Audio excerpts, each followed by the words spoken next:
Doncs les botigues que van tancar 1970-2020 del Centre d'Estudis del Gaià.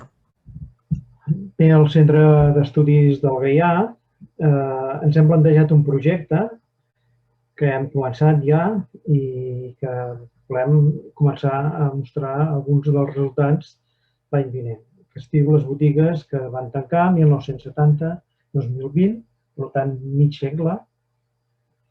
Ens centrem exclusivament en Vila-rodona. Ara he tirat enrere.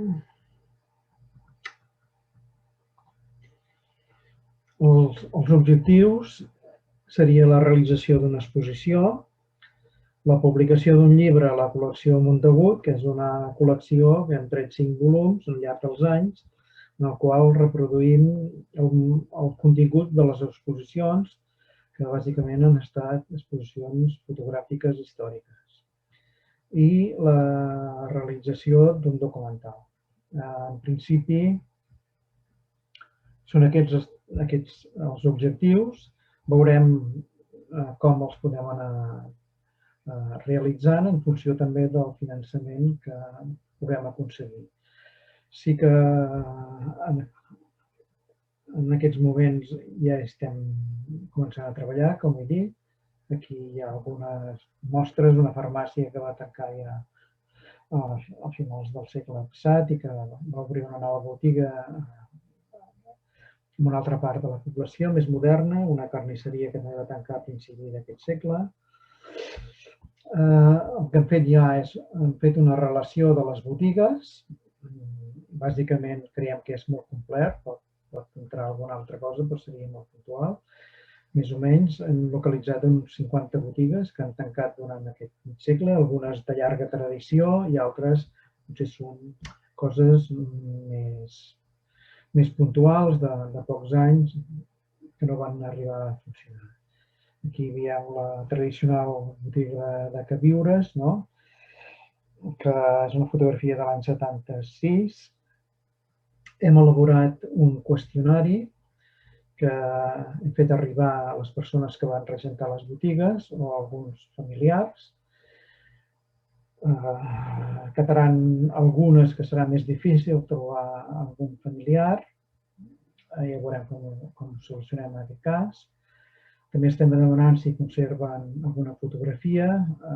També estem revisant arxius particulars per veure si trobem fotografies com aquesta. Això és el resultat d'un audiovisual que vam muntar a finals dels anys 70. I també mirarem de fotografiar botigues que no han estat reformades. Per exemple, un forn que des del dia que van tancar portes no s'hi ha fet res. L'únic que hi ha entrat és la pols, però tot està igual com havia quedat. En quant a l'audiovisual, miraríem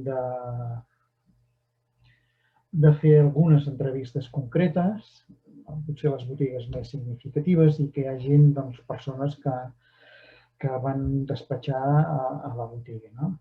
Nosaltres l'any que ve fem 25 anys, al Centre d'Estudis del Gaià, i aquesta potser seria...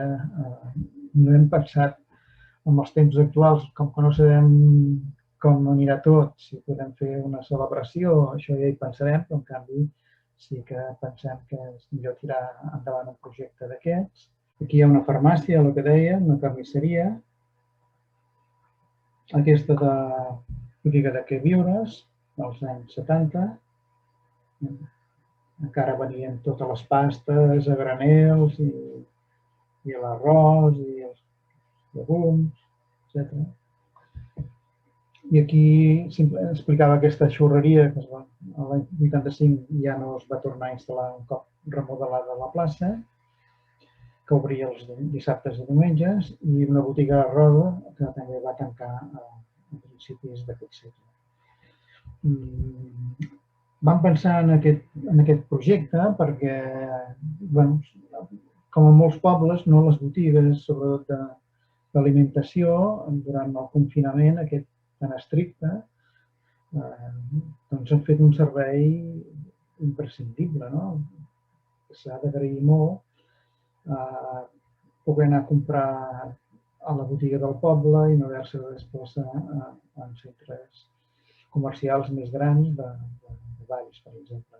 I això, d'alguna manera, ens va fer pensar en el valor que tenien les botigues anys enrere i en el valor que hauria de tindre continuar tenint almenys part d'elles, que es poguessin mantenir, perquè un poble amb botigues és diferent d'un poble sense botigues. I aquest és el projecte que estem treballant, ja tenim bastantes enquestes recollides i mirarem com anem treballant durant el proper any. Seria presentar l'exposició a la tardor de l'any vinent. Això és el que ens volia presentar.